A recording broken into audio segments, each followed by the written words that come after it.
Bem-vindos mais uma vez aos seminários organizados pela APA e pelo IHMT, com a colaboração do Centro Ciência ELP e da Comunidade dos Médicos de Língua Portuguesa.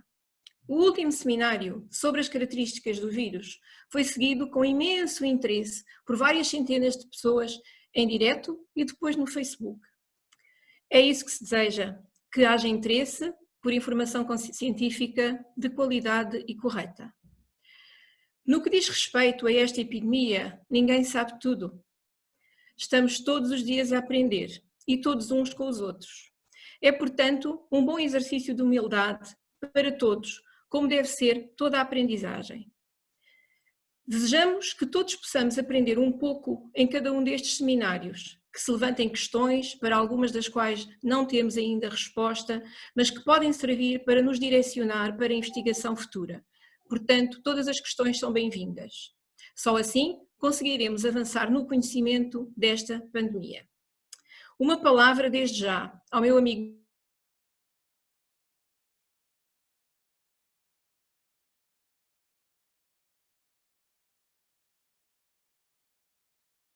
Gostaria de seguida de apresentar os dois colegas que vão hoje estar connosco, a Cláudia e o Ricardo, que vão falar sobre viver em segurança com a Covid-19. Conheço-os há muitos anos e uma coisa estou certa, são os dois belíssimos profissionais. Vou então dar primeiro a palavra ao Ricardo Parreira. O Ricardo é licenciado em Biologia Vegetal Aplicada e doutorado em Genética e Fisiologia dos Micro-organismos pela Universidade de Paris 11. É atualmente, e há alguns anos já, professor no Instituto de Higiene e Medicina Tropical da Universidade Nova de Lisboa. Enquanto docente e investigador, desenvolve trabalho essencialmente nas áreas de virologia, biologia molecular, genómica proteómica e bioinformática. Bem-vindo, Ricardo, e tens a palavra. Então, eu vou partilhar aqui a minha apresentação, vou tentar ser o mais breve possível para não gastar muito tempo. A minha apresentação vai ser também um ponto de partida para a apresentação da minha colega Cláudia Conceição. Eu chamo-me Ricardo Parreira, sou, como a professora Filomena disse, virologista no Instituto de Higiene e Medicina Tropical e sou, juntamente com a Cláudia Conceição, membro da Comissão de Saúde Ocupacional, Biossegurança e Qualidade do IHMT, que de uma forma genérica também estamos aqui a representar. Eu venho-vos apresentar, uma breve, ou vos fazer um breve sumário dentro do contexto que são as minhas especialidades, que é enquanto virologista e do trabalho que eu tenho vindo a desenvolver, sendo que o trabalho com vírus, obviamente, ou os cuidados que nós temos no trabalho com vírus podem ser genericamente aplicados, independentemente das suas características. Aquilo que vai variar é, obviamente, se são patogénicos ou não são patogénicos, se são virulentos ou menos virulentos, se nos colocam maior ou menor risco. E esses riscos são definidos com base numa série de parâmetros que envolvem ou o número de infecções laboratoriais registadas, caso esse registro exista, doses infecciosas e taxa de mortalidade associada às infecções, e chamo desde já a atenção para que estes dois parâmetros não são claramente conhecidos no caso do SARS-CoV-2, que é o agente da Covid-19, daquilo que nós fazemos em ambiente laboratorial, e eu volto a salientar, ou devo salientar, que a minha apresentação vai ser essencialmente em contexto laboratorial ou nos outros locais, como por exemplo onde se prestam cuidados de saúde, onde direto ou indiretamente, mas de forma voluntária, nós contactamos com o vírus, se este pode ser transmitido ou não por via zoonótica e se existem e qual é a eficácia de eventuais medidas de prevenção.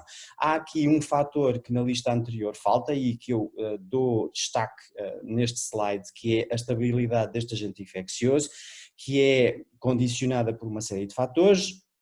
Esses fatores são ambientais, alguns deles, como a umidade e a temperatura, sendo que normalmente quanto maior a umidade e temperatura, menor a estabilidade destes vírus, a sua exposição aos ultravioletas e se são sensíveis ou não a uma série de compostos que genericamente nós designamos de desinfetantes e que têm vários tipos de atuação do ponto de vista químico, ou são agentes desnaturantes de proteínas, ou são agentes oxidantes, ou são essencialmente solventes. Muitos deles estão aqui listados, sendo que aqueles que estão a negrito são muito frequentemente utilizados.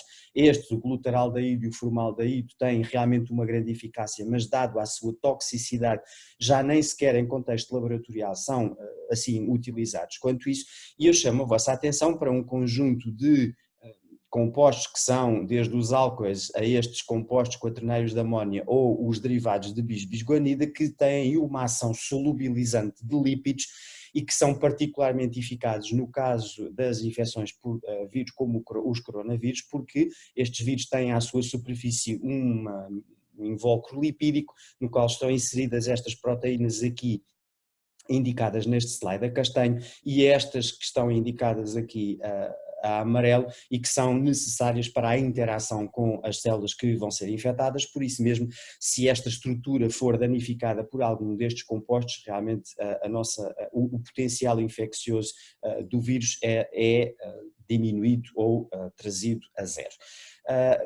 Os nossos comportamentos em contexto laboratorial ou hospitalar ou na comunidade, obviamente, vão depender não só da resistência destes vírus do ponto de vista ambiental, mas da forma como se transmitem, e aqui há, e relembro, dois componentes importantes. Por um lado, um componente de transmissão aérea que envolve ou gotículas respiratórias de maiores dimensões, mas de menor capacidade de dispersão espacial, ou então aerossóis de menores dimensões, mas que podem ser, por exemplo, forçados a viajar numa sala por um aparelho de ar-condicionado, e o contacto com superfícies potencialmente contaminadas, sendo que neste esquema que aqui está do lado direito do slide, nós vemos que garantidamente a capacidade de manutenção de infecciosidade nos diferentes tipos de superfícies ou mesmo no ar é diferente e chega mesmo a ser de alguns dias, no caso de alguns materiais como por exemplo os plásticos. Em ambiente laboratorial, nós classificamos o risco de manipulação de agentes patogénicos em diferentes classes, e essas classes são basicamente, são 4 e basicamente são definidas de acordo com a severidade da doença que está a ser causada ou que pode ser causada, o risco para quem manipula e o risco para a comunidade, sendo que do ponto de vista do consenso internacional todas as coisas se alinham para considerar os SARS-CoV-2 como vírus do grupo de risco 3 e num paralelo que não é um paralelo imediato, mas que é, enfim, permite-nos definir linhas orientadoras. Estes vírus podem ser manipulados dependendo daquilo que nós fazemos, portanto, dependendo, tal como eu mencionei anteriormente, do potencial à exposição em ambientes de contenção biológica de nível 2 ou de nível 3, sendo que neste slide BSL indica Biosafety Laboratory, que será a tradução, ou traduzido para português, indica portanto, laboratórios de contenção biológica. Nestes laboratórios, nos hospitais onde são prestados cuidados de saúde, as características e as condutas que nós temos que adotar para viver em segurança e para evitar uma infecção são basicamente as mesmas que em contexto social, mas com algumas especificidades, como por exemplo existem em contexto laboratorial a possibilidade de implementação de uma série de barreiras primárias e secundárias que nos protegem deste contacto mais próximo com este agente infeccioso. Não é permitido o arejamento porque os laboratórios são espaços fechados, alguns deles podem, tal como os quartos de isolamento, ser mantidos em pressão negativa, sendo que a desinfecção das superfícies é realmente algo a considerar, mas notemos que a maior parte das vezes estas superfícies são higienizadas exatamente com os mesmos compostos que são utilizados em contexto comunitário, sendo que o que varia nestes laboratórios é aquilo que nós fazemos e isso vai condicionar inclusive as características dos espaços. Por exemplo, se nós fizermos manipulação que não implique crescimento propagativo, portanto não implique qualquer diagnóstico não propagativo do vírus, mas que envolva, por exemplo, só a detecção de ácidos nucleicos, o contexto laboratorial que é definido como sendo sugerido chama-se Biosafety Level 2, portanto os laboratórios de nível 2, que são laboratórios com uma sinalética a indicar o que se faz dentro do laboratório, têm um acesso restrito enquanto se trabalha lá dentro, mas daqui aquilo que eu quero destacar é a existência destas estruturas, que são estas câmaras de segurança biológica que permitem que nós trabalhemos com uma proteção adicional, sobretudo porque nestes laboratórios de nível 3 frequentemente são manipulados, tal como no caso do SARS-CoV-2, vírus que têm uma propagação pelo ar, mas eu chamo a vossa atenção, por exemplo, que no caso dos laboratórios que eu conheço em Portugal e que fazem este diagnóstico não propagativo dos vírus, aqui os equipamentos de proteção individual que este slide sugere não são realmente os adequados, aqueles que são utilizados são os que são utilizados no nível de contenção a seguir e que envolvem outro tipo de máscaras, viseiras e óculos para proteção dos olhos, duplos pares de luvas protetores para o cabelo e para os sapatos e uma bata descartável colocada sobre uma outra bata com uma cinética, digamos assim, uma ordem de colocação e de remoção destes equipamentos de proteção individual que deve ser respeitada. Finalmente, isso é entrar também em grandes pormenores, todos os manipulações que envolvam a propagação deliberada do vírus, portanto sempre que nós tivermos uma amostra carregada, a nossa conduta em termos laboratoriais tem que ser outra e inclusive as infraestruturas laboratoriais têm que ser outras, são construídas com base nos laboratórios anteriores, mas têm um acesso mais restrito, condicionado pela existência de antecâmaras, de sistemas de ventilação dedicados, que tal como nos quartos de isolamento mantêm este laboratório em pressão negativa relativamente ao exterior.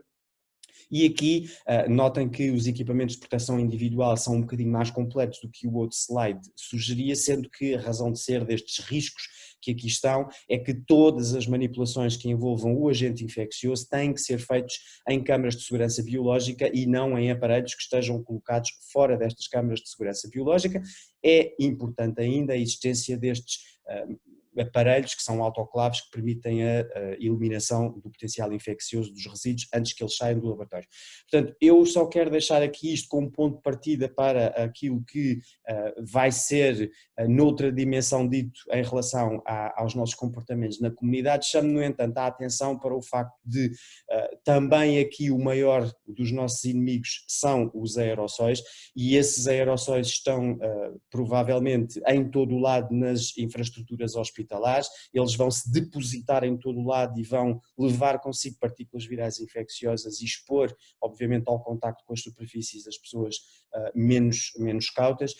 Eu, na minha apresentação, não vou mencionar mais para não me alargar, mas na minha apresentação vou deixar ainda referência a 3 estudos recentes que ressalvam a importância do respeito pela utilização compulsiva das máscaras e da higienização das superfícies em particular, mesmo em contexto hospitalar, porque aparentemente isso pode contribuir significativamente para a diminuição do perigo de infecção e um alerta porque aparentemente os locais, ou um dos locais que é problemático para a geração de aerossóis potencialmente infecciosos são os locais onde os profissionais de saúde mudam os seus equipamentos de proteção individual, portanto atenção a este pormenor que pode fazer alguma diferença em contexto hospitalar. Muito obrigado pela vossa atenção.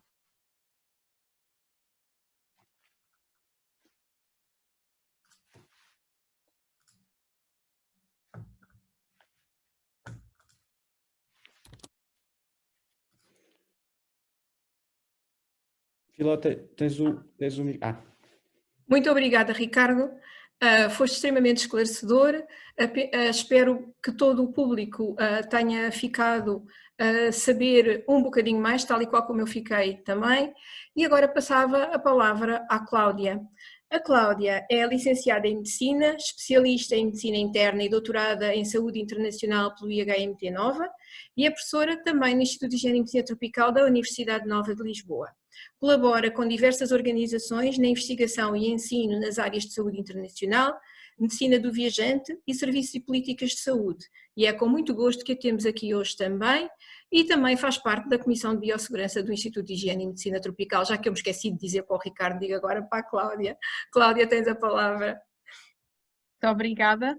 Boa tarde a todos, é com muito gosto que aqui estou e gostaria de agradecer o convite e também dirigir uma palavra especial de agradecimento aos meus colegas da Comissão de Saúde Ocupacional, porque se não fosse o estímulo que recebi da parte deles, eu não estaria aqui hoje, porque desde as primeiras perguntas que viajantes me fizeram em dezembro e em janeiro sobre se deveriam usar máscaras nas viagens, até hoje eu sei muito mais neste momento e tenho que agradecer também, e também pelo esforço que fizemos de colocar informação em português na página do Instituto relativo a estas questões de todas as formas que podemos utilizar para diminuir a probabilidade de sermos contaminados pelo vírus.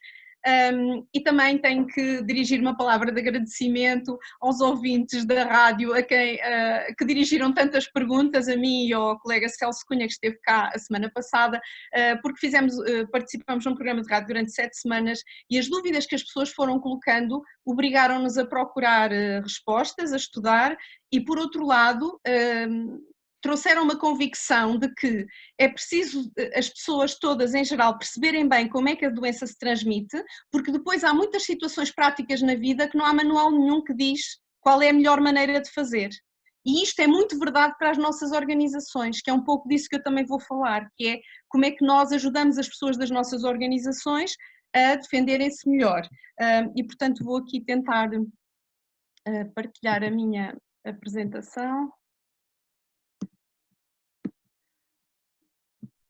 Desculpa. Pronto, e vou já passando aqui à frente. Portanto, eu vou de uma forma muito sucinta referir aqueles aspectos que já são do conhecimento de muitos, que são as medidas de distanciamento social, de higiene das mãos e espaços comuns, de etiqueta respiratória, utilização, eu vou referir as máscaras sociais e outros equipamentos, e vou referir alguns equipamentos de proteção individual. Em termos de distanciamento social, eu estou a usar aqui sinalética da nossa Direção-Geral da Saúde em Portugal, gostaria só de chamar a atenção de que obviamente todas as medidas de que falamos decorrem do conhecimento que temos das formas de transmissão da doença, não é? E disso já falou um bocadinho o Ricardo e temos sempre vindo a falar, mas queria referir que, e portanto a distância tem muito a ver com o diminuir a probabilidade de termos uma via direta de transmissão e portanto de sermos alcançados diretamente por gotículas respiratórias. Duas formas muito particulares, quase extremas, de distanciamento social são o isolamento, que é o confinamento em que devem ficar as pessoas que são reconhecidamente portadoras, que têm a infecção, e a quarentena, cuja definição operacional tem muito a ver com as autoridades de saúde do país, conforme a situação em que o país está, mas tem a ver com pessoas, em geral, tem a ver com as pessoas que tiveram contacto com alguém que é portador do vírus, que tem a doença e que fica em vigilância, mas com restrição muito severa de contactos para tentar quebrar aí a cadeia de transmissão. Mas ao nível das organizações também temos que dar uma tradução a esta medida. E essa tradução, e quando eu falo de organizações, estou a falar desde empresas, a lojas de atendimento ao público, associações recreativas, a ginásios, associações religiosas e também, obviamente, a nossa universidade, onde a Comissão teve que pensar em medidas para aconselhar para vários passos da situação epidemiológica, o que é que em cada altura devemos fazer. Uma das coisas que se preconiza, eu pus 1/3 porque é o que está nesta orientação, mas isso depende da situação da doença no momento, mas é a diminuição obviamente da capacidade do espaço que estamos a falar e depois tem a ver com duas coisas muito importantes, que é utilizar sinalética que ajuda as pessoas a manterem-se afastadas umas das outras, sejam elas sinaléticas no chão para eu saber onde é que ponho os pés e o outro que está na fila a seguir põe mais adiante, assim como a questão de criar barreiras físicas entre quem está a atender e quem está a ser atendido, a questão de barreiras, por exemplo, de acrílico. Eu queria chamar a atenção aqui de duas coisas muito importantes, reforçar que em termos de organizações é absolutamente importante que as pessoas que trabalham compreendam a razão de ser disto, porque senão não vão conseguir nem aderir, nem explicar aos outros porque é que as coisas têm porque é que as coisas são assim, nem explicar aos utilizadores e não compreendem, e aderir sem compreender é uma coisa difícil. E outra coisa é sublinhar a importância da sinalética para ajudar na manutenção desta distância física. A questão da lavagem das mãos é das medidas mais importantes e que se conhece há mais tempo como uma forma de parar transmissão de infecções. É uma coisa em que se insiste muito nas unidades de saúde, etc. Aqui, para o Covid, a questão está em termos de organizações. Se dizemos que a lavagem das mãos é importante, temos que garantir que há condições para que isso se passe dessa maneira, não é? E então, gostaria de chamar a atenção de que, em termos de uma organização, temos que prever, em termos que não é só a questão da lavagem das mãos, é também a lavagem dos sítios onde as pessoas põem as mãos com frequência. E aí é chamar a atenção de que é preciso prever que nos planos habituais de limpeza têm que ser mudados e, por isso, é preciso prever que há redistribuição de trabalho e, portanto, há mais gente que vai trabalhar na limpeza, ou então há contratação de mais pessoas, mas deve haver desinfecção frequente dos sítios onde as pessoas colocam as mãos com frequência, não é? Os corrimões, os puxadores, se há computadores de utilização comunitária, os interruptores, nas casas de banho, os manipulos do autocolismo, as torneiras de lavatório, são pormenores que geralmente no dia-a-dia não nos merecem este tipo de atenção, e isto tem que ser muito bem planeado para que possa de facto acontecer. E a colocação de solução antisséptica em locais estratégicos. Se dizemos que à chegada do trabalho e à saída se deve passar uma solução nas mãos, ela tem que estar colocada estrategicamente num sítio onde seja...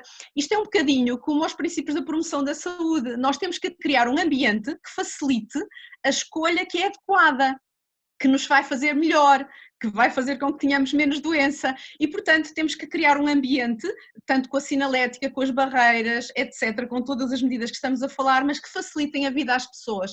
Outra coisa que é muito importante é prever pessoal para a reposição, porque se queremos uma boa adesão a estas medidas, as pessoas têm que ir à casa de banho e têm que encontrar sabão, têm que encontrar papel para limpar as mãos, enfim, e os sítios onde estão as soluções têm que ser constantemente repostos. Só um detalhe, porque o Ricardo já falou da questão dos produtos que são adequados para o vírus, é só lembrar que os espaços públicos devem ser lavados preferencialmente uma limpeza úmida, isto é, não se deve usar aspirador, deve-se evitar aspirador a seco em zonas úmidas, a não ser que possamos usar aspiradores com tanques de água, e mesmo assim devem ser esvaziados com regularidade. E os produtos, já foi falado, mas diversas diluições de lexívias estão indicadas. A Direção-Geral da Saúde de Portugal preparou muitos documentos muito detalhados que podem ser muito úteis a pessoas, por exemplo, que têm estabelecimentos de atendimento público, porque tem muitos detalhes do que é importante não esquecer e portanto que ajudam muito, por exemplo, e que têm muitos detalhes, por exemplo, a pessoas que estão isoladas em casa, daquilo que não devem esquecer, como é que podem tratar das coisas, que ajudam bastante. A etiqueta respiratória, obviamente, seria das coisas mais importantes, mas que são hábitos muito difíceis de mudar. Por um lado, culturalmente, há muito... as práticas são muito diversas, mas não é infrequente. Temos dificuldade em esquecer de em vez de colocar as mãos à frente da boca, colocar lenço, de preferência nesta situação de Covid, o ideal era usar lenços descartáveis, que seriam imediatamente descartados e que deveríamos limpar as mãos se não tivéssemos água e sabão com uma solução alcoólica de imediato. Mas seria uma coisa absolutamente fundamental, é uma coisa que em termos de educação para a saúde devemos insistir, porque é uma prática que vai trazer rentabilidade em muitas infecções de origem respiratória. E é neste sentido que vou agora referir brevemente a questão das máscaras. As máscaras são essencialmente barreiras e, sendo que eu vou referir rapidamente, só para nos situarmos, há 3 grandes tipos de máscaras, aquelas que são as não cirúrgicas, comunitárias, do uso social, que são produtos têxteis, e depois temos as máscaras cirúrgicas e os respiradores, que são considerados dispositivos médicos e que têm toda uma regulamentação, têm que corresponder a muitos requisitos de fabrico e são alvo portanto, são produtos regulados e aqui em Portugal o Infarmed tem essa grande responsabilidade. As máscaras não cirúrgicas ou as de uso comunitário são consideradas medidas complementares a todas as outras que já falamos, que são as consideradas fundamentais, mas têm sobretudo um fim, que é contribuir para a proteção dos outros. A sua função principal é serem barreira das secreções respiratórias do próprio. E, portanto, diminuir a probabilidade com que as secreções respiratórias do próprio ficam a contaminar o ambiente. Isto num contexto em que sabemos que existe também uma quantidade não negligenciável de pessoas que são portadoras assintomáticas do vírus. Isto também é para ser usado quando não existe possibilidade de manter uma distância social de segurança. Isto é, se eu vou sair à noite, quando está pouca gente na rua e não está lá mais ninguém, não faz muito sentido usar nenhum tipo de máscara. Mas se eu vou a uma loja, se eu vou estar num sítio onde existem outras pessoas e é difícil manter a distância, então a máscara, neste momento em Portugal, está a ser obrigatória a utilização, por exemplo, nos transportes públicos. E a nossa universidade também fez essa norma. Dentro da universidade é obrigatória a utilização de máscara comunitária. No entanto, as máscaras cirúrgicas são muito mais eficazes, seja na retenção das secreções respiratórias do próprio, seja na proteção da ameaça externa de outros micro-organismos. E daí que a máscara cirúrgica também tem algumas indicações para a sua utilização na comunidade, nomeadamente para as pessoas que apresentam sintomas de infecção respiratória, para as pessoas que tenham a infecção e que tenham que sair do seu domicílio ou até do seu quarto quando estão a partilhar casa e vêm um pouquinho até à sala, todos têm que estar com máscaras cirúrgicas.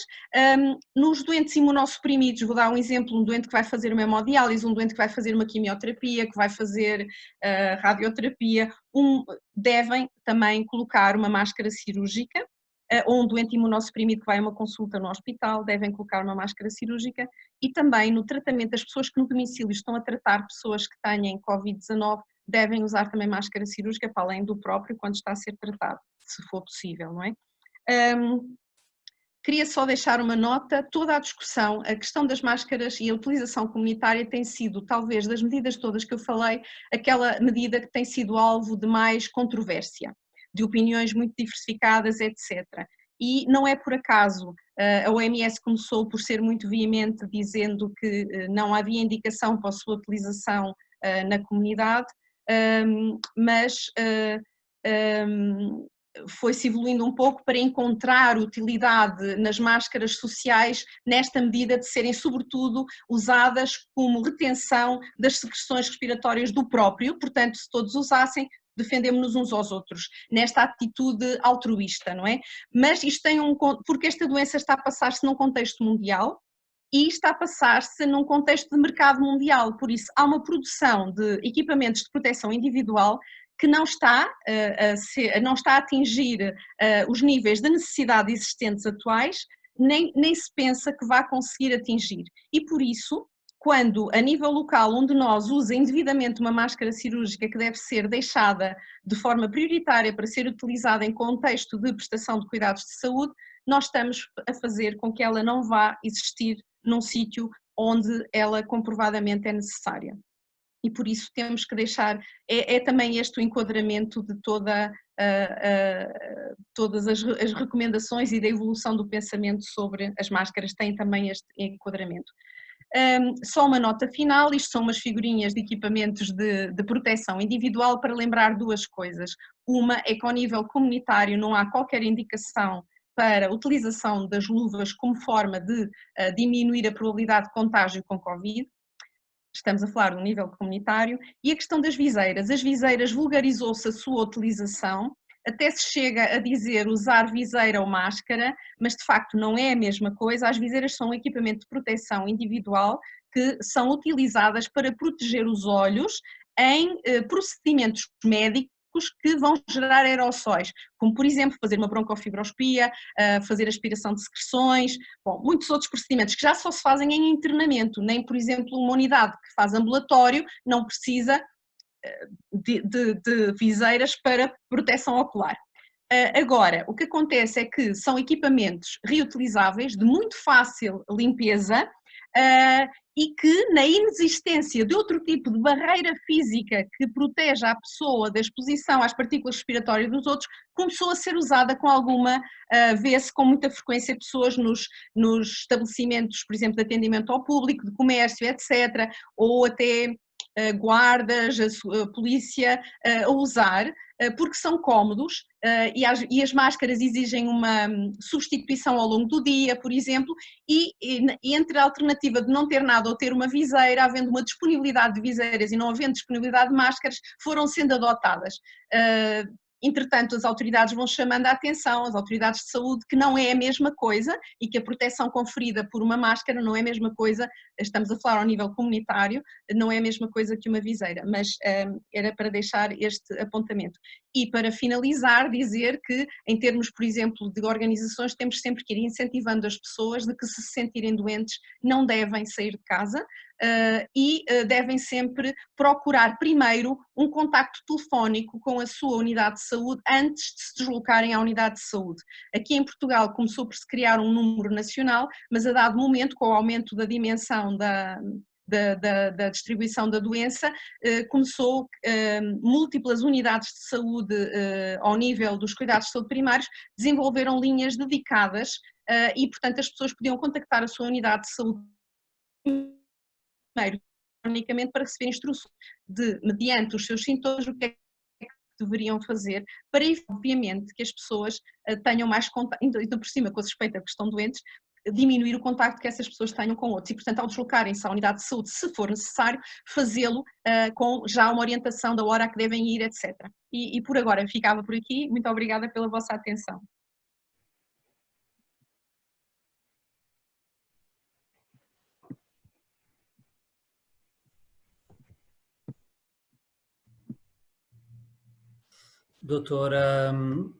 Doutora Cláudia Conceição e Dr. Ricardo Parreira, muito obrigado pela partilha, pela exposição clara que fizeram dos temas. Dirigir uma palavra também à minha querida amiga Filomena Pereira, por ter lançado este desafio à Associação Portuguesa de Administradores Hospitalares para desenvolvermos esta iniciativa, algo que já tínhamos de alguma forma ponderado no passado, e eu gostava de referir aqui que o passado que une o Instituto de Higiene e Medicina Tropical à administração hospitalar remonta a 50 anos. Esta fotografia que estão a ver foi tirada, como muitos de vós com certeza reconhecem, em frente ao Instituto de Higiene e Medicina Tropical e corresponde ao primeiro curso de administração hospitalar que se realizou em 1970, e alguns dos rostos que aqui estão ainda hoje felizmente estão entre nós, e com certeza que alguns dos que estão a assistir a este webinar reconhecerão.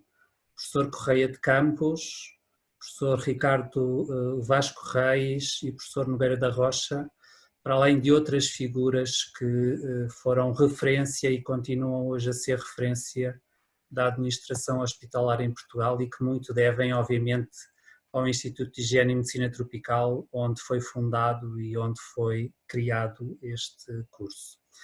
Deixando esta parte histórica, e porque com certeza muitos dos que nos assistem desde vários cantos do mundo, mas em particular de África, terão muitas questões a dirigir aos nossos preletores, eu desafio-vos a que possam colocar as vossas questões na zona de Q&A que encontrarão na barra inferior do vosso ecrã, devem submetê-las aí, e também dar nota de que estão neste momento mais de 200 pessoas a assistirem em direto a este webinar, portanto com certeza haverá muitas questões e também poderão, caso pretendam, colocar a mão no ar e entrar em direto para colocar em direto as questões aos nossos oradores.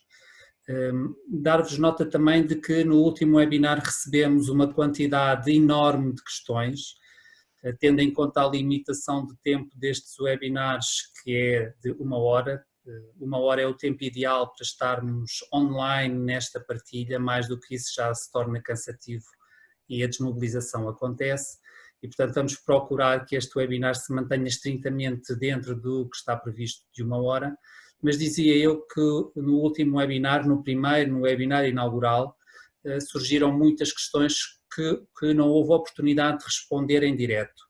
Ficou o compromisso nesse webinar de responder a todas as questões que não haviam sido possíveis de responder, e essas questões estão a ser neste momento trabalhadas, as respostas estão a ser neste momento trabalhadas e elaboradas pelos oradores do webinar, do primeiro webinar, e serão disponibilizadas para todos aqueles que as queiram consultar no website do IHMT, na zona reservada ao Centro de Informação da Covid. Portanto, todos aqueles que colocaram questões e que não as viram respondidas, peço-vos que no decurso da próxima semana acedam ao website do IHMT e possam ter a obtenção da resposta às questões que colocaram. Sem mais delongas, e porque eu ouvi atentamente muitos dos ensinamentos que nos transmitiram, eu colocaria uma questão, obviamente aqui teremos com certeza público de profissionais de saúde e de cidadãos comuns que obviamente procuram saber mais informações perante aquilo que é o nível de insegurança que obviamente todos nós temos em certa medida, e também o nível de desconhecimento que ainda temos relativamente a esta doença, mas eu colocaria em primeiro lugar uma questão que deixo à consideração à professora Cláudia e ao professor Ricardo Pedreira para responderem, que era concretamente em relação aos profissionais de saúde. Sabemos que obviamente é um desafio muito grande porque eles são aqueles que estão sujeitos provavelmente a uma maior probabilidade de terem contacto com este vírus, de poderem ter obviamente níveis de inoculação diferentes, e a minha pergunta era dirigida precisamente àquilo que são as vossas recomendações relativamente aos equipamentos de proteção individual e àquilo que deve ser a sua utilização de acordo com o nível de risco de exposição. Como todos nós sabemos, obviamente esse risco não será idêntico em todas as áreas dos hospitais, ou dos cuidados, ou dos centros de saúde, ou de outras unidades de prestação de cuidados de saúde. Qual seria a recomendação que deixariam em termos daquilo que são a utilização destes equipamentos e dos critérios da sua utilização? Posso começar eu? Sim, com certeza. Era para dizer que não me reconheço a capacidade técnica para essa resposta, mas tenho alguns comentários, que é, muitas dessas coisas são alvo de normas e orientações técnicas. E, portanto, existem nos hospitais comissões de infecção hospitalar, que sei que têm uma diferenciação técnica muito elevada, mas queria dizer que, como médica que fui, agora não estou em meio hospitalar, mas que estive, é um bocadinho aquilo que eu disse para as organizações, que é nós não podemos dizer que é para lavar as mãos e depois não temos lavatórios na enfermaria, que isto são situações pelas quais eu passei, não é? Eu hoje sei que é muito diferente, felizmente, que vamos evoluindo, etc. Agora, pelo menos como utente vi nos hospitais, há a solução alcoólica por muito lado, muito fácil de encontrar, etc. Mas eu sou dessa, portanto é preciso evoluir para isso. E a outra coisa que eu acho que é muito importante é o treino, porque é muito diferente dizer a um profissional, tens isto, aquilo e aquilo outro para vestir, a outra coisa é aprender a ordem pela qual se veste e a ordem pela qual se tira. Isto tem que se treinar, não pode ser só uma conversa. E as oportunidades de treinar, para a maior parte dos médicos, eu acredito que há muitos médicos de medicina interna da minha especialidade que foi a primeira vez na vida que se viram confrontados com uma situação em que tinham que se equipar desta maneira. E portanto é preciso um treino, e aquilo que o Ricardo falou da questão da geração de aerossóis na fase do despir, eu sei que isso é das alturas em que há um risco de infecção e tem a ver com a forma como se tira a roupa, porque a roupa não pode ser abanada, e pronto, já se viu algumas vezes nas reportagens as pessoas a tirarem a roupa com muito cuidado e enrolá-la, etc. Pronto, tudo isto se aprende. Pronto, é só para dizer que para mim a questão, para mim vai muito encontrar as recomendações para as organizações em geral. É preciso que a gente compreenda bem, e depois isto não é só feito, as pessoas que estão em risco não são só médicos, enfermeiros, é toda a gente que estiver lá. E essas pessoas todas precisam de compreender muito bem como é que isto se passa, para compreender, lá está, a adaptação a coisas que não está em norma nenhuma. E para ter o bom senso de o adaptar. E é preciso treino. Eu lembro-me também de que há colegas que fizeram treinos de lavagem de mãos, porque, por exemplo, a lavagem de mãos é uma coisa que, para ser bem feita, é difícil. E isto se treina com uns a chamarem a atenção dos outros. Não fizeste bem, olha que agora te esqueci. Tem que ser treinado, porque isto tem que entrar ali no gene para ser feito automaticamente, não é? E eu queria agora contar uma coisa que eu achei imensa graça, a questão da compreensão. Uma pessoa contou-me, eu vi uma senhora de luvas e eu tinha familiaridade com ela suficiente para lhe dizer, olha, mas está a gastar dinheiro nisso, isso, e fazer lixo, não interessa, e não sei o que. Ela disse, mas estão sempre a dizer para lavar as mãos. E então eu percebi que para a senhora, como estavam sempre a dizer para lavar as mãos, é porque aquilo passava pelas mãos. Então tivemos a conversar, mas ela não tinha compreendido. Pronto, é estes pequenos detalhes que eu estou a dizer que eu acho que é preciso um grande trabalho. E pronto, e para mim o grande trabalho, obviamente, que provavelmente a maior parte dos enfermeiros, médicos e técnicos de laboratório não precisam que lhes vão explicar, mas o mundo é feito, o mundo da prestação de cuidados de saúde é feito de muita gente e é preciso termos a certeza que toda a gente compreendeu bem e depois praticar. Pronto, era só os meus comentários. Muito obrigado, doutora Cláudia Conceição. Não sei, doutor Ricardo Parreira, se tem alguma coisa a acrescentar. Eu eventualmente só teria a acrescentar que em muitas situações, por exemplo, a remoção destes equipamentos de proteção individual é feita a dois.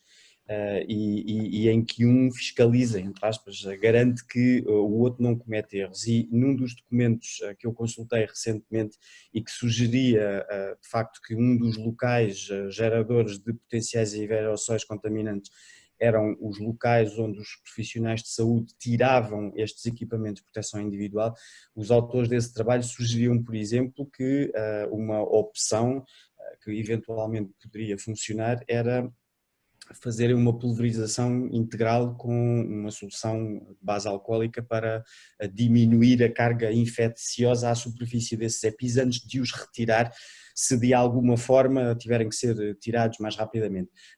Agora, a verdade é certa, estes momentos, e isso eu queria salientar, eu lamento estar a dizer uma coisa que a Cláudia já disse, mas em N situações semelhantes a estes surtos, o momento da remoção dos equipamentos de proteção pessoal é um momento gerador de potenciais problemas secundários e isso tem que ser treinado, não há outra opção. Muito obrigado. Há um outro conjunto de perguntas específicas também relativamente ao tipo de fardamento e algum pedido de esclarecimento relativamente à tipologia das máscaras que, neste caso em concreto, eu pediria que explicassem um pouco a diferença entre as máscaras P2 e P3, em concreto em ambiente para profissionais de saúde. Depois há outras perguntas mais de máscaras comunitárias que seria importante também esclarecer. Pedia-vos então que esclarecessem a tipologia das máscaras mais para proteção por parte dos profissionais e depois as máscaras ditas comunitárias. São perguntas que nos vêm de Moçambique e de Angola.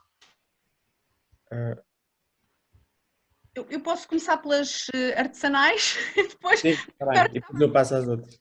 Eu fiz um slide e depois tirei-o e agora estava aqui à procura, que é aquele slide que, Ricardo, que dá os nomes às máscaras, que são a comparação com o N95, N99, ok? Pronto, mas também só que respondessem ao tempo de utilização deste tipo de máscaras, para cada uma delas, porque é uma das perguntas também que temos. As máscaras cirúrgicas, a indicação é de que se estiverem úmidas ou tiverem sido molhadas por qualquer coisa por fora, é para retirar imediatamente, rejeitar e substituir. Quando isso não acontece, a indicação média é de utilização de 4 horas. Pronto, se ficarem molhadas antes, é para substituir antes. As caseiras, o que se recomenda é que tenham mais do que uma camada de pano, preferencialmente 2 a 3 camadas, sendo que a do meio, se pudesse ser de uma coisa que se chama tecido não tecido e que pelo menos aqui nós encontramos em muitos sacos que são de utilização múltipla, enfim, que podia ser a camada do meio, mas se não for, pelo menos 2 a 3 camadas de algodão.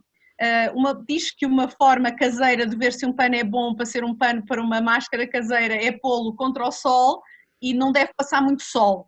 Pronto, mas tudo isto é feito num equilíbrio de adaptabilidade ao rosto, porque se for um tecido muito duro fica sem se adaptar, e também de conforto, porque uma máscara é uma barreira à respiração e é por isso que há pessoas com problemas respiratórios que não toleram a utilização de máscara e, portanto, só para dizer que nós temos que ter cuidado também quando uma das coisas que me aflige um bocadinho é ver que há pessoas que se zangam com outras que não utilizam e é preciso termos muito cuidado com os juízos que fazemos destas coisas. Pronto, só para dizer que isto é um equilíbrio. O Conselho de Escolas Médicas português fez um documento extenso em que resume muita da evidência que existe pela qual o Conselho das Escolas Médicas defende a utilização de máscaras comunitárias e apresenta muitos estudos para mostrar até que até há produtos com que podemos fazer máscaras comunitárias, mas que depois não são tão confortáveis em termos de capacidade das pessoas a aguentarem horas com aquilo. E que, portanto, o material que parece ser o material melhor para fazer é mesmo o algodão, sendo que no mínimo tem que ter 2 camadas. Pronto, isto assim, agora esse documento é um documento que se encontra com muita facilidade na internet, que é, de qualquer forma o meu e-mail está na página do IHMT e estou à disposição de quem me quiser contactar e eu mando estas coisas, pronto, mas e é um ponto, Conselho de Escolas Médicas Portuguesas, máscaras na internet, é um documento extenso que tem muita evidência, porque apresenta muitos resultados, porque o conhecimento que se tem sobre características como permeabilidade, capacidade de retenção de partículas, etc., vem de estudos feitos quando houve epidemias de gripe. Pronto, que é a comparação que se usa depois para poder concluir para aqui. Entretanto, em Portugal, foi feita quando se começou a decidir que se iria recomendar a utilização de máscaras reutilizáveis, têxteis, etc., houve um conjunto de autoridades portuguesas, onde se inclui o Infarmed, que é a nossa autoridade para os dispositivos médicos, a Direção-Geral da Saúde, o Instituto Português da Qualidade, assim de repente não me estou a lembrar de mais, mas foi assim um conjunto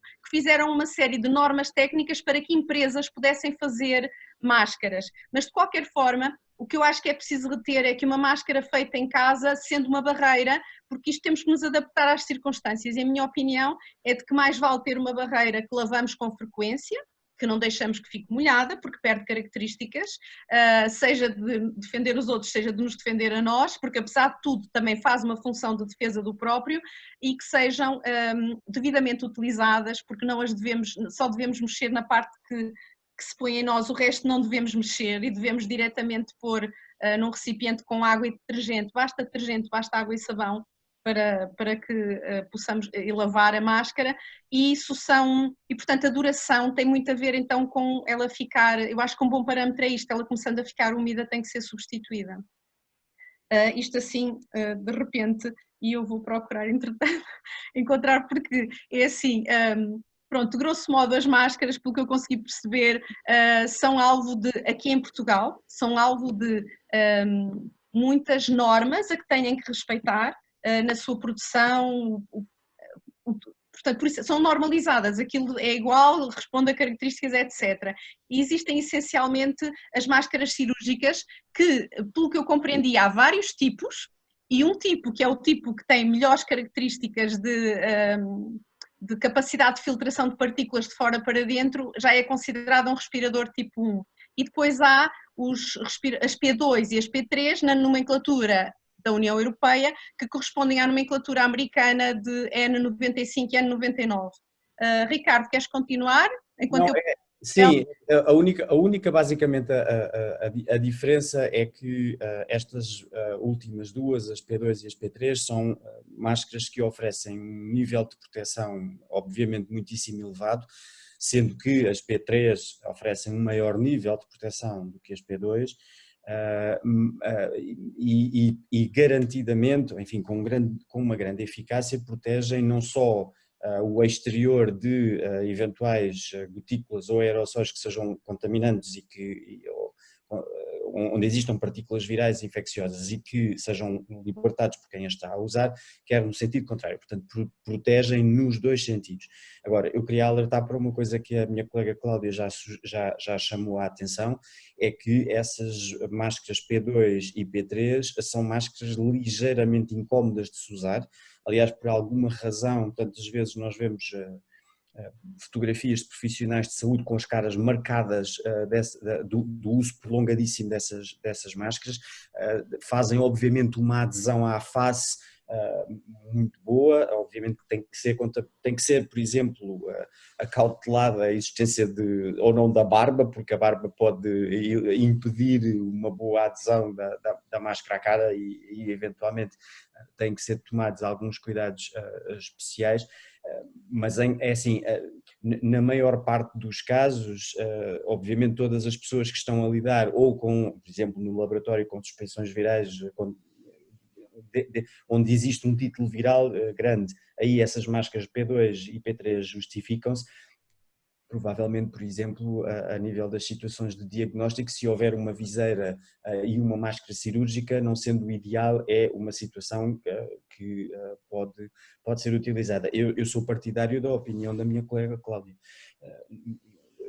A gente faz aquilo que pode com aquilo que tem, e qualquer barreira é melhor do que zero barreiras, e não se justifica a utilização a nível comunitário de barreiras de tipo P2 ou P3, porque a probabilidade de nós virmos a ser contaminados por alguém externamente é reduzidíssima, obviamente, se forem mantidas, por exemplo, os afastamentos sociais que garantam que as pessoas estejam a uma distância mínima umas das outras. Ninguém vai imaginar que vai na rua e alguém lhe espirra diretamente para cima e essa pessoa, obviamente, estaria numa situação complicada de gerir. Agora, para os profissionais de saúde será muitíssimo adequada a utilização dessas máscaras P2 e P3, e depois há umas divisões, se são N ou são R, que têm a ver com as características dos materiais que são utilizados na constituição dessas máscaras e que conferem níveis particulares de resistência a determinados tipos de aerossóis, mas que em contexto de dispersão destes agentes nem faz sentido usar máscaras AR que são resistentes a aerossóis de lípidos e que não se justifica usar. Agora, em contexto hospitalar, sempre que possível, P2 e P3. Em contexto comunitário não vejo razão nenhuma de o fazer, a não ser que obviamente nós estejamos a trabalhar, a prestar cuidados de saúde a alguém que está ali ao lado e que obviamente pode tossir e pode gerar isso sim grandes quantidades de aerossóis que nos podem contaminar a nós. Isso, muito obrigado pelos vossos esclarecimentos. Isso leva-nos a mais uma pergunta, mas antes de vos colocar a pergunta seguinte, também relacionada com os aerossóis e com as áreas de troca de equipamentos, eu gostava de desafiar todos os presentes a fazerem aqui uma interação connosco e a responderem a uma questão utilizando o vosso telemóvel, acedendo ao www.menti.com e introduzindo o código 237023, a responderem a estas 4 questões, que classifiquem, de acordo com o vosso entendimento, entre 1 e 5, o vosso nível de concordância relativamente às medidas de proteção contra a infecção. Entre 1 e 5, o vosso nível de concordância às medidas de proteção contra a infecção, sendo que 1 é discordo totalmente e 5 concordo totalmente. Ora bem, entre 1 e 5, como classificam a indicação do uso generalizado de máscaras comunitárias? Também entre 1 e 5, a higiene das mãos. Entre 1 e 5, o distanciamento social. E por último, entre 1 e 5, qual é o vosso nível de concordância relativamente à prática da etiqueta respiratória? Vou-vos deixar novamente a referência de entrarem e acederem online através do vosso telemóvel ou computador ao website www.menti.com e introduzindo o código 237023. 237023. Podem ir introduzindo as vossas respostas e voltaremos mais tarde para analisar os resultados da vossa participação neste questionário. Eu direcionava agora uma pergunta, tentaria agrupar 2 ou 3 questões que temos dos nossos participantes para pedir também o vosso contributo relativamente àquilo que é também a questão relacionada com, por um lado, a gestão dos aerossóis. Há uma pergunta concreta relativamente aos aerossóis e aos ares condicionados, de que forma é que estes dois fatores podem estar associados. Questionava-vos também relativamente aos aerossóis, em particular em ambientes onde existam doentes, e de que forma é que deve ser feita a limpeza dessas superfícies ou a higienização dessas superfícies. A esse nível também há uma questão concreta que, se quiserem responder, diz respeito aos túneis de desinfecção. E, por último, àquilo que é a gestão dos EPIs depois de utilizados, ou seja, digamos que ao descartar desses equipamentos, quais devem ser os procedimentos a ter em consideração. Aerossóis, ar-condicionados, ambientes de cuidados de saúde com alto nível de aerossóis, desinfecção e também a gestão dos equipamentos individuais pós-utilização. Podemos voltar aos túneis de desinfecção mais à frente, como medidas de controle de infecção. Professora Cláudia. Cláudia, queres dizer alguma coisa? Queres que eu diga alguma coisa? Então, assim, vamos lá ver se eu consigo organizar a minha cabeça. Eu vou dar um exemplo. É preciso ter consciência de que vamos lá ver.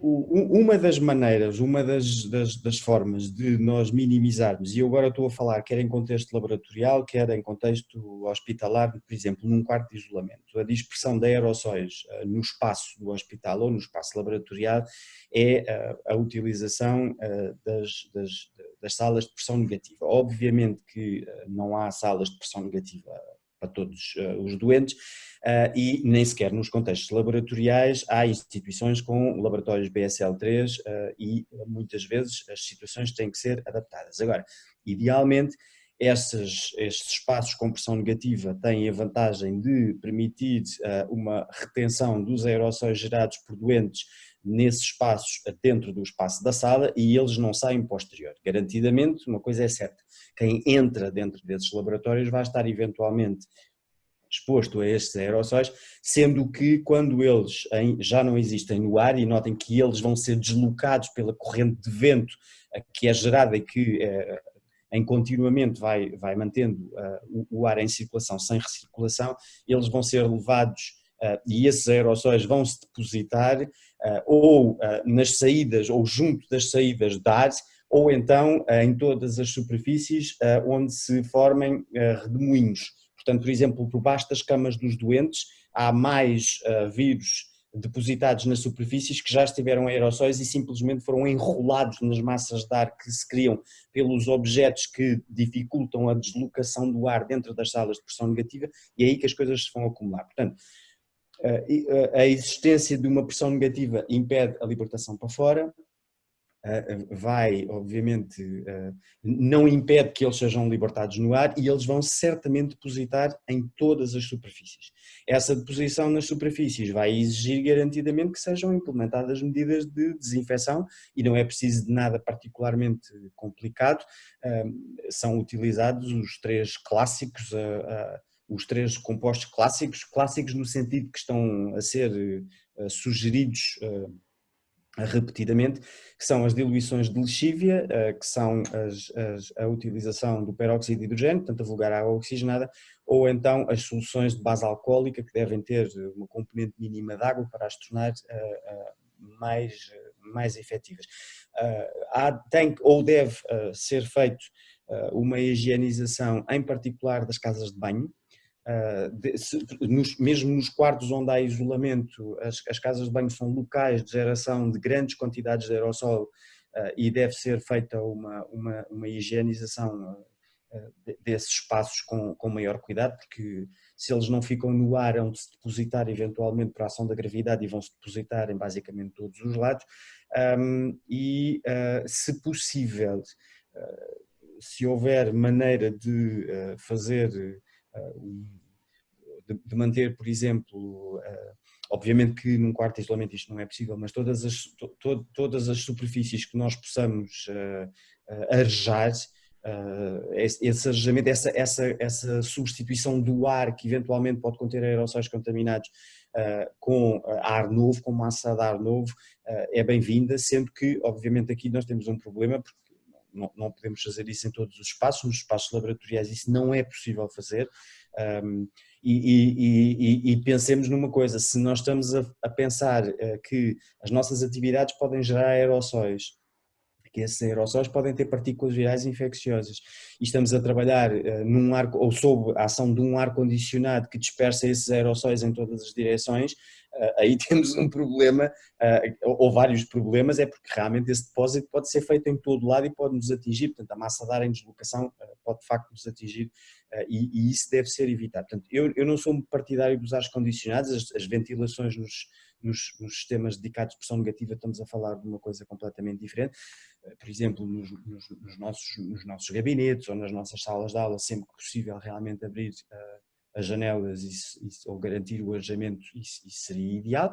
As higienizações das superfícies é só seguir as recomendações que são dadas, por exemplo, pela Direção-Geral de Saúde, não é nada particularmente complicado, sendo que a única coisa que deve ser acautelada é, se por acaso nós estivermos a trabalhar com superfícies onde exista bastante matéria orgânica, devem ser limpas primeiro antes de ser desinfetadas, porque senão a ação do desinfetante acaba por se diluir na massa de matéria orgânica que tem que ser removida, ou que deve ser removida, e obviamente temos que atender às expectativas que é a carga, ou que sejam as cargas das superfícies contaminadas. No laboratório eu vou certamente utilizar diluições de lixívia bastante menores do que, por exemplo, para limpar uma superfície de uma casa de banho onde o público se calhar em geral vai num hospital.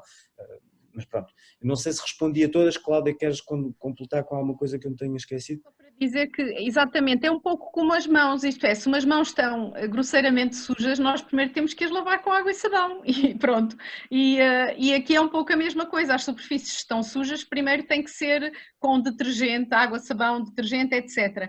Porque depois a lexívia em diluições que a DGS recomenda serem de 1:50, quando tratamos de casas de banho, ou de 1:100 quando são grandes espaços públicos, mas que não são com o mesmo risco do que uma casa de banho, que são 1:100, e que isso já se faz quando não é bem para limpeza, é para desinfecção, e portanto deve ser feito e deve-se deixar secar, não se deve ir enxugar, e isto é a mesma coisa para uma superfície, devemos passar a lexívia diluída, como dissemos, mas deixá-la secar. E a mesma coisa se usarmos uma solução alcoólica por qualquer razão, também deve-se deixar secar. Portanto, é assim, a DGS de facto produziu muitos materiais com muito detalhe e eu penso que isso é uma coisa muito útil para o público em geral, que é, por exemplo, então eu tenho agora uma pessoa doente em casa, que mais cuidados extra é que eu devo ter?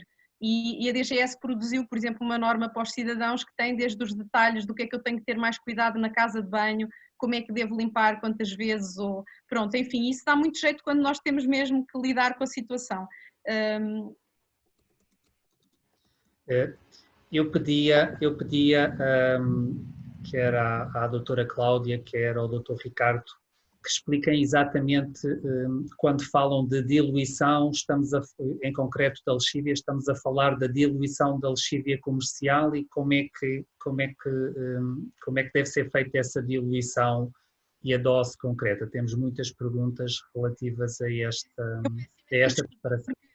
Eu sou péssima de cabeças de conta, de cabeça de contas de cabeça, mas é assim, por exemplo, um anexo da diretiva, que eu agora, quando a gente quer as coisas, não as tem à mão, diz exatamente para 1 litro, quantos mililitros, etc. Mas a ideia é para 50 partes de água, uma de lexívia, para 100 partes de água, uma de lexívia, pronto, assim no geral, que são as diluições que devem ser utilizadas. E a lexívia comercial a 5%, as contas são feitas para isto, pronto.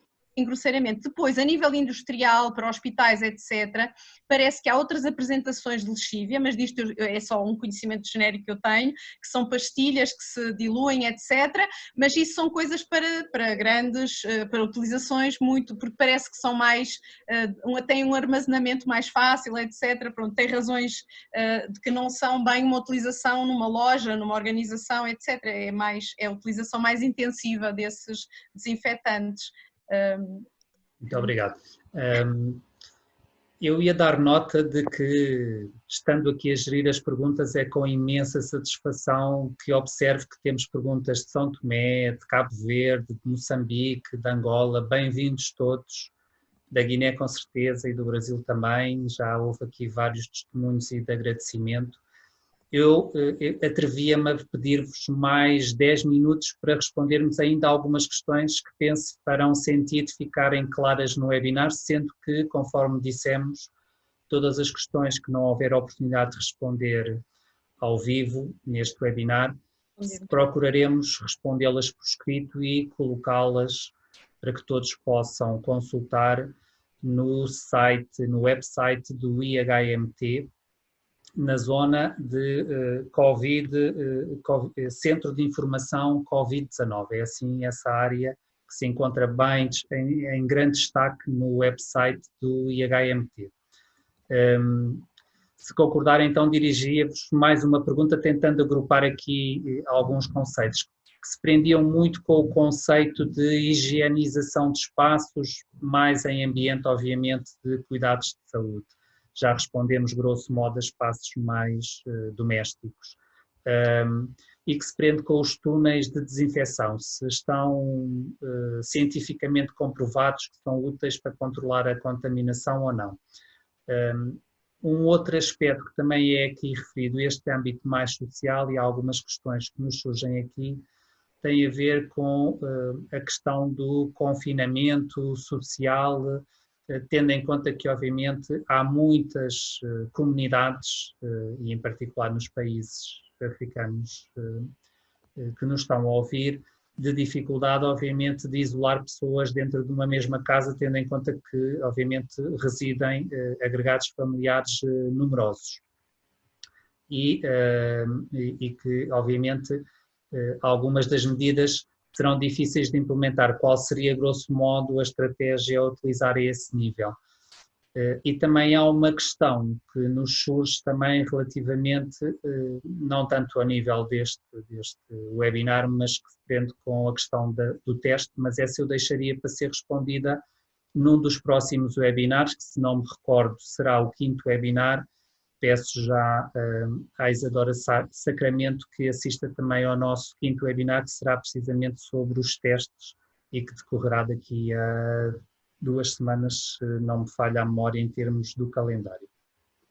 Portanto, túneis de desinfecção e que medidas de higienização, para além destas, recomendariam, e as questões do confinamento e da distância social em agregados familiares ou em zonas onde são difíceis de praticar. Eu gostava de falar do confinamento, mas não sei se, Ricardo, queres fazer... Não, assim, eu confesso que não tenho assim uma opinião, eu não tenho uma opinião muito concreta sobre os túneis de desinfecção, porque tenho visto que realmente eles são utilizados em várias situações, mas não tenho nenhuma opinião técnica sobre o assunto, nem nunca os utilizei. Nem sei que tipo de compostos é que são utilizados nas nebulizações que são feitas, não faço a mínima ideia se aquilo é irritante para a pele, se não é irritante para a pele, se não faz pior às vias respiratórias do que o próprio, não faço a mínima ideia. Portanto, eu não me quero estar a pronunciar sobre uma coisa que tecnicamente eu não tenho assim uma opinião nem muito nem pouco sobre esse assunto dos túneis. Agora, de facto, eles estão a ser usados em várias situações, portanto eu presumo que quem os desenhou e que tenham feito testes com vírus semelhantes e que possam, com SARS-CoV-2 provavelmente não foram feitos, mas há muitos dados que estão a ser avançados para o SARS-CoV-2 como representante, como vírus de um tipo, e os elementos que existem disponíveis na literatura para vírus com características semelhantes são reportados como referência. Portanto, eu presumo que no desenho e nos testes desses dispositivos tenham sido feitos esse tipo de testes, mas eu não faço a mínima ideia qual é a sua efetividade para esta situação em particular. Pois, eu também queria dizer que peço desculpa, mas é uma coisa que não me posso pronunciar, não tenho uma opinião técnica sobre o assunto. Agora, eu gostava de me pronunciar em relação às questões de como aplicar isto em contextos completamente diferentes. E é aqui que eu acho que entra pronto, a capacidade que temos que inventar a melhor solução para cada contexto. E aquilo que eu dizia, que eu acho que o importante é compreendermos bem como é que as coisas se processam para, atendendo ao contexto, poder encontrar as soluções que são as melhores soluções para aquele contexto e para aquele momento epidemiológico, não é? Porque eu concordo, eu penso, eu não consigo estar com muita atenção às perguntas, mas li qualquer coisa como então, e tenho uma amiga que da Guiné-Bissau me escreveu a dizer como é que a viver 15 pessoas na mesma sala vamos fazer distanciamento social, etc. Pronto, e queria dizer a propósito disso também que foi interessante, porque esta semana fui contactada por uma jornalista que me perguntou se lavar as mãos com cinza era eficaz, porque isso estava num vídeo do Ministério da Saúde de Moçambique. E eu disse que desconhecia, fui falar com um colega meu da Virologia que disse que não conseguia entender como é que as cinzas podiam ser biocidas, pronto, porque não destruíam a camada lipídica. Mas o que eu fiz foi dar-lhe o contacto de uma colega de Moçambique, com quem ela falou e fez o artigo que saiu hoje no jornal. E, portanto, o que eu acho é que temos sempre que ir aprendendo uns com os outros, e ela disse que, afinal, isso é uma prática que está documentada, e, portanto, neste caso, por exemplo, Moçambique disponibilizou na página de internet do Ministério, tem alguns pequenos vídeos com informações para os cidadãos e inclui essa recomendação. Agora eu sei que os meios de comunicação não são os mesmos, etc, portanto tem que se adaptar, mas eu acho que muito a minha opinião sobre isto, é que o trabalho muito importante que é preciso ser feito é junto da comunidade. E eu lembro-me quando foi a pandemia da gripe A, eu fiquei muito agradavelmente surpreendida, porque eu era mãe de meninas que andavam no ensino secundário, e na primeira reunião de pais eu levei com uma lição sobre como se transmite a gripe e como é que se evita. E depois, como sou mãe de 3, levei 3 lições iguais. Isto quer dizer que houve um trabalho concertado do Ministério da Saúde com o Ministério da Educação. Para fazer o quê? Para que as pessoas compreendam a razão de ser daquilo que lhes está a ser pedido. E o que estavam a pedir era etiqueta respiratória, precisamente, foi mais aí que foi o trabalho, foi mais na questão da higiene das mãos e da etiqueta respiratória. Agora, eu sei que o contexto é difícil, eu não gosto muito de pronunciar estas coisas porque não considero que tecnicamente seja muito capaz, mas o que eu entendo é que em alguns países o isolamento social quer dizer que se matam as pessoas de fome em vez de se matarem da doença, e por isso, mas é assim, eu não sei, e cada situação tem que ser julgada por quem a conhece, e eu não conheço. Agora, há práticas culturais que podem, por exemplo, levar à partilha de talheres, de copos, etc., que não havendo necessidade de o fazer, pode ser uma prática que se pode incentivar a que não se faça. A questão da etiqueta respiratória é uma questão muito de insistência num comportamento diferente, e por isso há todo um trabalho de educação para fazer. Agora, o que eu acho é que as medidas não devem ser importadas de forma cega. Isso é uma convicção que eu tenho, é que cada país tem que ter a coragem de poder não seguir o mainstreaming dos outros países, mas saber que o está a fazer com consciência e adequando à situação que tem. É o comentário que eu teria para fazer. Muito obrigado, doutora Cláudia. Nós temos um participante que é o António Rei Neto, que levantou a mão já há algum tempo, não está esquecido. Eu dizia-lhe que se quiser intervir, nós vamos abrir a ligação para que possa entrar e dar o seu contributo. enquanto ele se liga, eu voltava a desafiar-vos a poderem responder ao nosso questionário. Já temos muitas respostas, de alguma forma já podemos até fazer uma leitura das mesmas. Quando questionados os nossos participantes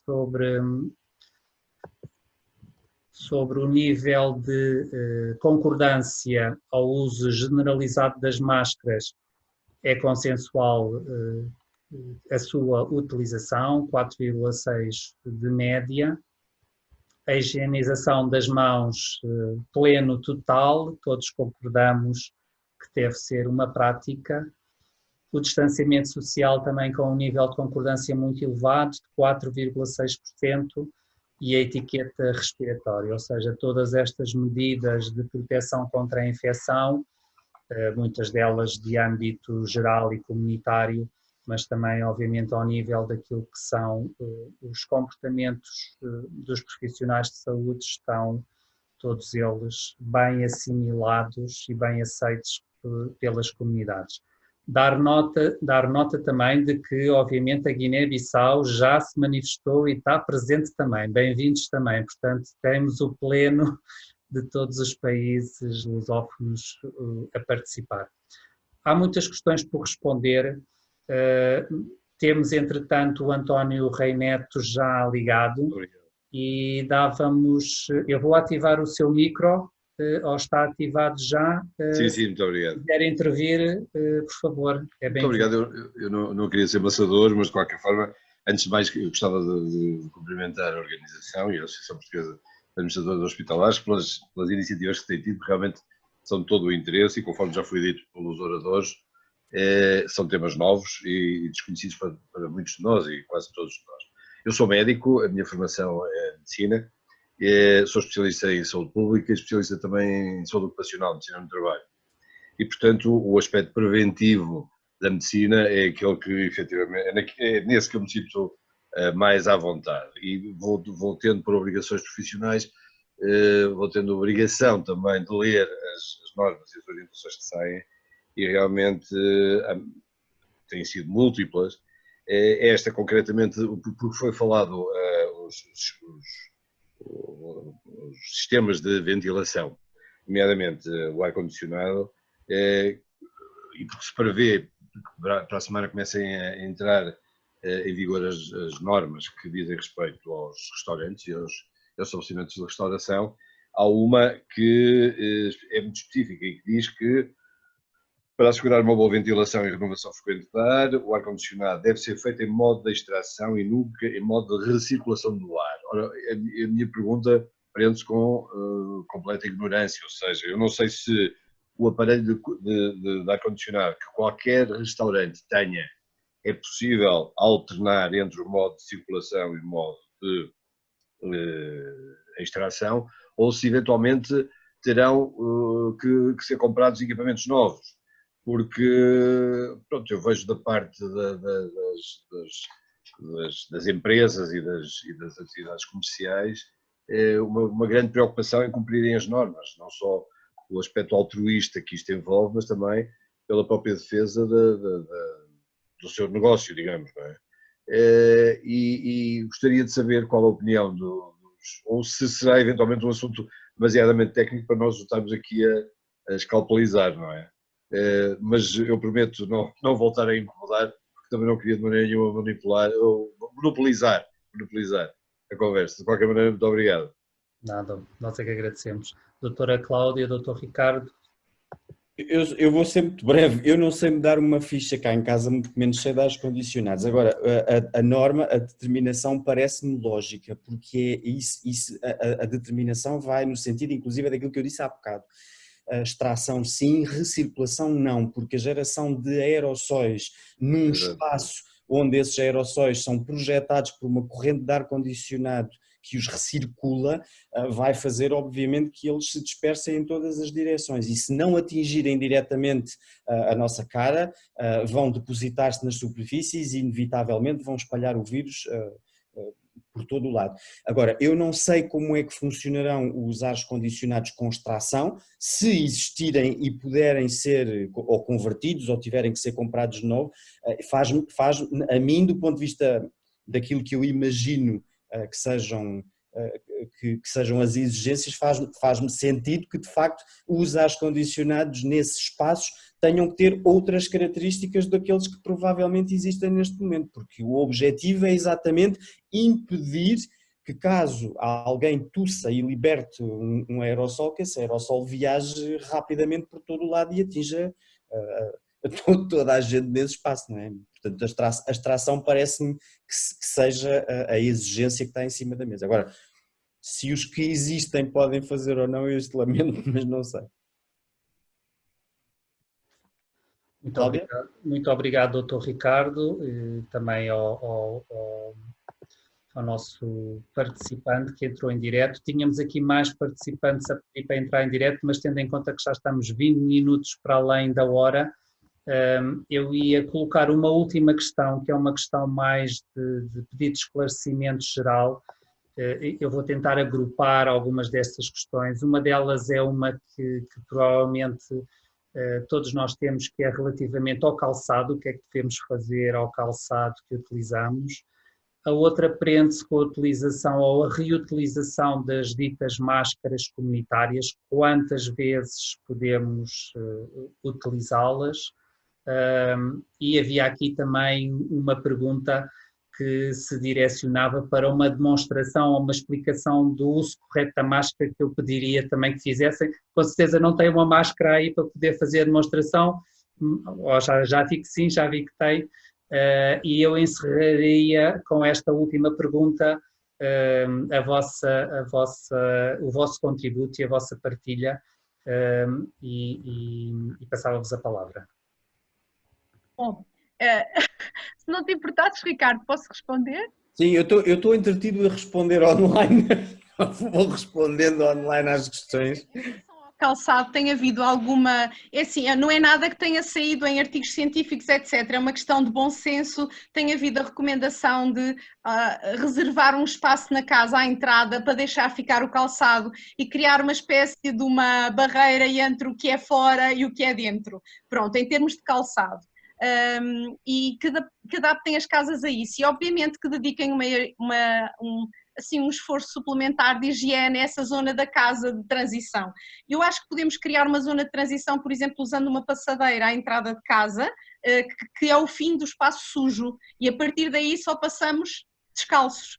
E reservamos pôr os sapatos. Há quem sugira, por exemplo, caixas de sapatos, em que pomos dentro os sapatos, então já podemos pôr ao lado, enfim, lá está a imaginação a funcionar, mas a ideia que temos também é que os sapatos, ao fim, não precisamos de fazer mais nada de especial, voltamos com eles para a rua ou eles ficam, porque ao fim, agora Ricardo, se eu disser as neiras, tu queres o virologista, mas ao fim de uma semana ou assim é muito pouco provável que os vírus estejam ativos e, portanto, podemos ir guardá-los noutro sítio.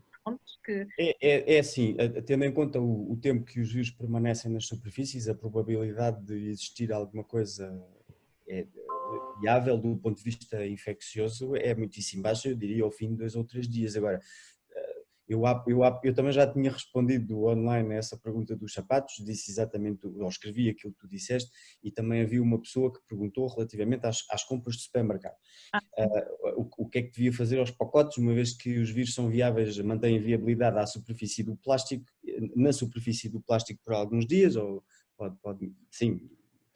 E o que é que devia fazer? E aquilo que eu tenho dito, eu vou dizer relativamente aos sapatos. Eu faço aquilo que a Cláudia sugeriu, mantenho aqui uma zona da casa onde mantenho os sapatos que eu uso na rua lá, vou à casa de banho imediatamente lavar as mãos, calço umas meias ou calço uns sapatos de andar em casa e tento evitar andar em casa com os sapatos que uso na rua, mas a verdade é que se tocar com as mãos nos sapatos, enfim, é como a história do supermercado, quer dizer, a probabilidade de eu vir a ser infectado por algo que está na superfície de um pacote de arroz num supermercado, Eu não faria, eu não sou daquelas pessoas que chega, eu estou a falar pessoalmente, eu não chegaria à casa e não dava banho a todas as embalagens que trago do supermercado. O que faria sim era guardá-las com calma e lavar as minhas mãos a seguir e eventualmente lavar os sacos que trouxe as compras do supermercado. Mas não faria esse tipo de limpeza, porque a probabilidade de facto de haver uma carga infecciosa nesses objetos é muito baixa, quer dizer, nós também não podemos viver no sufoco de tentar esterilizar tudo à nossa volta, porque isso torna incomportável a nossa vivência. Portanto, vamos ser coerentes, obviamente os sapatos estão sujos, vêm da rua, já não sabem onde pôs os pés, ficam à porta de casa e lavamos as mãos a seguir e o assunto resolve-se. Pois, eu acho que é preciso muito bom senso. Agora, é claro que não faz mal se a pessoa quiser ter a paciência de, com um pano úmido e com uma solução muito diluída de lexívia, passar em tudo. Agora, nós temos que ter bom senso, senão a nossa vida fica um inferno. E, portanto, pronto, eu também sou apologista de bom senso e arrumam-se as compras e a seguir lavam-se bem as mãos e vamos... Mas, por exemplo, há aqui um pormenor que pode ter alguma importância. Por exemplo, a fruta já a trato de uma forma um bocadinho diferente, porque a fruta é manipulada pelas pessoas nos supermercados, não é? Portanto, nós tocamos na fruta, não sei se... Pronto. Aí sim, quer dizer, antes de a colocar na fruteira, dou um banho com água, pelo menos, para ter, e esfrego bem, para ter, e vou lavar as mãos a seguir para ter a certeza de que, eu isso não sei quantas mãos é que tocaram nas maçãs ou nas laranjas que eu trouxe para casa. Agora, nos pacotes que estão nas superfícies, nos expositores, aí acho menos provável, Agora era a questão da duração das máscaras comunitárias, não é? É assim, as máscaras comunitárias, uma das grandes vantagens que elas têm é poderem ser reutilizadas, porque o problema do mundo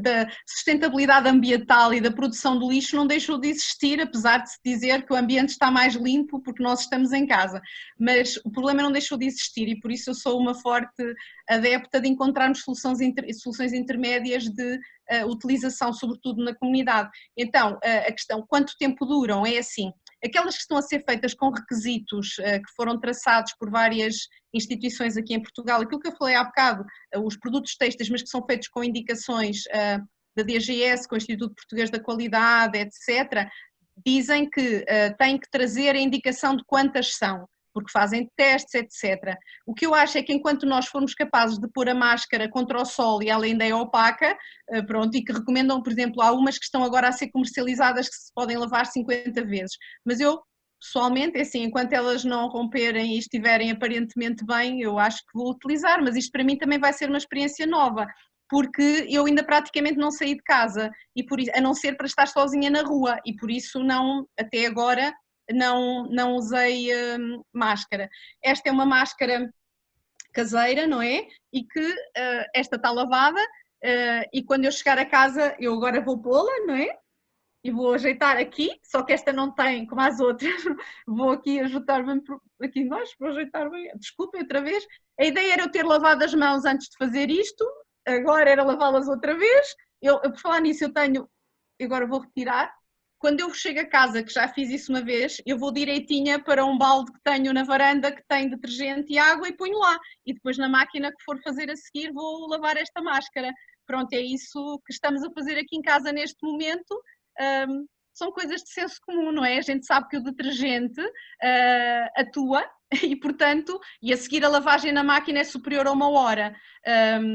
E por isso é isso que temos vindo a fazer com isto. Agora, o problema é que quando vamos para a rua, se formos só fazer uma compra ou assim, uma ida e volta chega, mas se nós começarmos a ter que sair mais e a estar na universidade uma tarde inteira, vamos ter que levar connosco mais do que uma máscara, guardar a suja num saco de plástico e substituí-las com mais frequência porque elas vão ficar úmidas. Isso é inevitável, não é? Pela nossa utilização. Eu fui verificar e então só assim uma conta rápida, na DGS é assim, para aproximadamente 5 litros é 4,9 litros, mas pronto, 5 litros de água são 50 mililitros de lexívia para uma concentração de 1 para 100, para lavar a maior parte das superfícies, seria isso. Para a casa de banho é precisamente o dobro da lexívia. Muito obrigado, doutora Cláudia. Eu atrevia-me apenas como mote final a pedir-vos que nos deixem três recomendações principais que gostariam de partilhar com quem nos ouviu.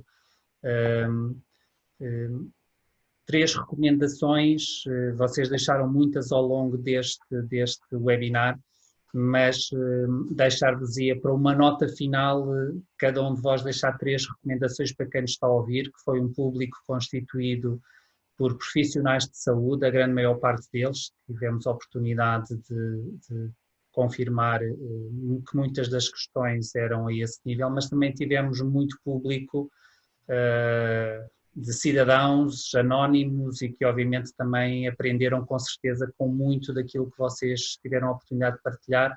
Deixar três mensagens finais. Enquanto vocês deixam essas mensagens, eu ia desafiar todos aqueles que tiveram a participar que também nos deem um feedback relativamente àquilo que consideram, numa palavra, foi o contributo deste webinar.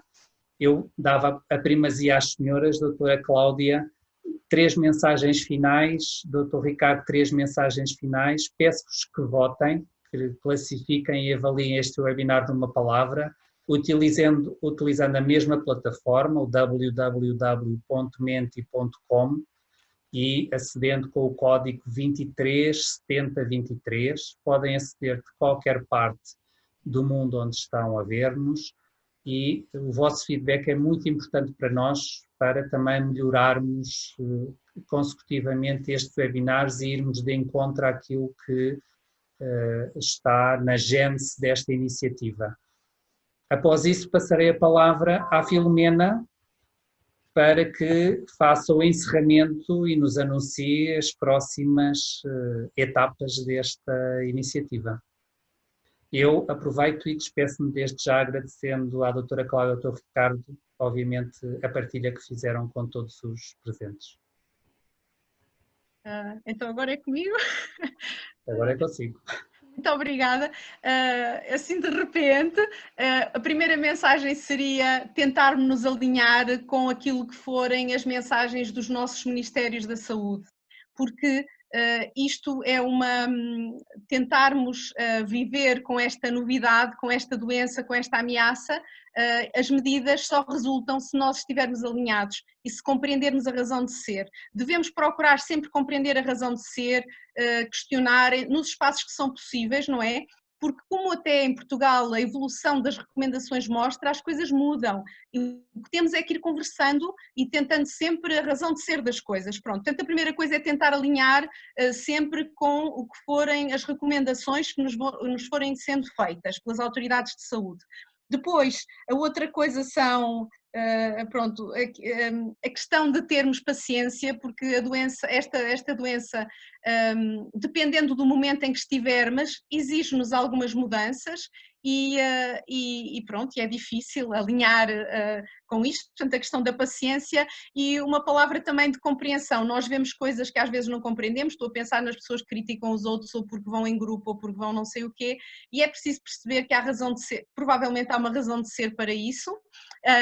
Há pessoas que vão juntas, mas estão a viver juntas na mesma casa. Eu lembro-me de ter assistido, por exemplo, à polícia interromper o passeio de duas pessoas porque dizia não podem estar juntas, mas as pessoas vivem juntas, não é? Portanto, a questão de termos também compreensão e tentarmos perceber as situações antes de criticarmos, porque são sempre tempos difíceis em que temos pouca paciência e nos criticamos.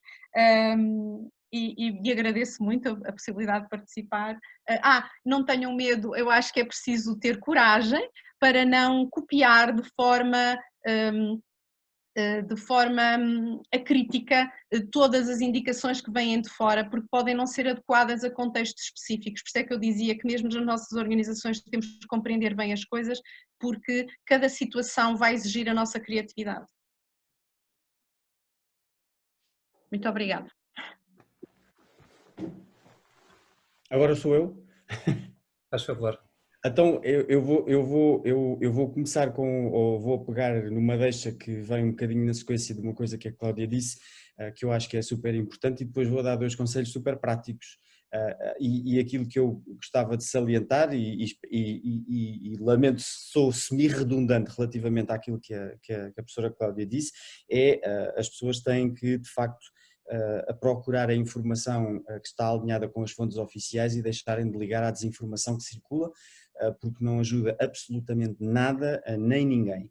Em segundo e terceiro lugar, os 2 conselhos práticos que eu dou neste momento têm a ver com algo que a Cláudia também disse, que é um alinhamento agora com uma posição que inclusive foi revista pela OMS e pela Direção-Geral de Saúde, e diz respeito à utilização das máscaras nos espaços públicos. É uma questão de civismo. Neste momento, por favor, utilizem numa perspectiva inclusive de respeito pelo próximo. O número de pessoas que não têm sintomas é grande, não é desprezável, e por isso mesmo todos nós podemos estar infectados, e nossa circulação nos espaços públicos convém que não contribua, eu sei que provavelmente será inadvertido, mas convém que não contribua para perpetuar a dispersão do vírus. E finalmente lavem as mãos, mas lavem mesmo as mãos muitas vezes, porque não é a pele em si, não é a mão, o problema não é a mão, é que a mão se desloca, e ao deslocar-se toca em tudo quanto é superfície e depois toca em tudo quanto é a mucosa do nosso corpo, e é uma boa porta de entrada para estes vírus, e portanto deve ser evitado qualquer contaminação por via do contacto com essas superfícies contaminadas. Portanto, por favor, lavem as mãos muitas vezes. Eu sei que isto pode gerar alguns problemas tópicos, mas eu prefiro pôr um creme, se tiver a pele seca, porque lavei 10 vezes ou 20 ou 30 vezes as mãos durante o dia, do que ter que eventualmente gerir uma situação mais complicada de uma infecção por SARS-CoV-2, não é? Isso presumo que seja um bocadinho mais complicado de resolver. E é só. Bem, parece que me restam dizer umas últimas palavras. É assim, parece que vamos ter que viver com este vírus durante mais algum tempo, e vivendo com ele vamos ter que nos adaptar de um modo ou de outro. Parece-me, segundo aquilo que todos nós falámos aqui e que se disse, que desde que haja bom senso, que vamos seguindo determinadas normas de segurança específicas para cada país ou para cada situação, ou seja o que for, tudo, e com alguma base científica, de acordo com aquilo que os nossos ministérios nos vão dizendo, as coisas chegarão a um ponto em que tudo passará e eventualmente, ou então habituar-nos-emos a viver com ela. Esta é a primeira coisa que eu acho que ficou deste seminário. A segunda coisa é que também vamos todos ter planos de contingência nas empresas, em todo o sítio onde trabalhamos, porque eventualmente são esses planos de contingência a que nós vamos ter que obedecer e que eventualmente vão fazer com que possamos começar a trabalhar com alguma segurança. Caso contrário, se não colaborarmos todos, as coisas não vão funcionar. Portanto, o apelo é para quem eventualmente vai começar a trabalhar, obedeça às normas de cada empresa, porque só assim nós vamos conseguir que as coisas funcionem como deve ser. Outra coisa que eu queria deixar é que as máscaras não invalidam o distanciamento social. É uma coisa que eu tenho tido algum medo, e é alguma coisa que nos últimos tempos me tem aparecido, é que a sensação que às vezes dá é que as pessoas sentem uma maior segurança com a máscara e pensam que por isso já não é preciso distanciamento social. Portanto, uma das mensagens que eu gostaria de deixar passar é que realmente as máscaras não invalidam o distanciamento social. Dão-nos mais segurança, mas não invalidam este. Nem invalidam, obviamente, a lavagem das mãos, mas isso todos nós já sabemos, acho que isto já entrou na cabeça de todos nós. Depois, queria dizer, ou queria anunciar o próximo seminário, será no dia 22 de maio às 15, o título é o Aparecimento e Desenvolvimento da Pandemia na Ásia e na Europa.